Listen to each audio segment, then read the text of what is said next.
Morning. Good morning mga guys. Kumusta kayo dyan?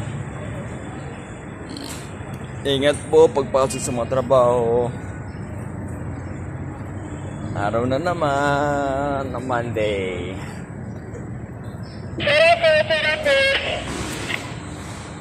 Ginagawa natin guys, umaga man o gabi, inikot natin yung area. Double check.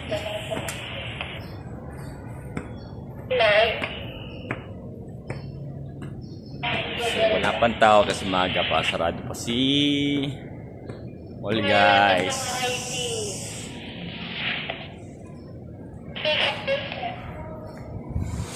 Okay guys, so, ngayon, ikot.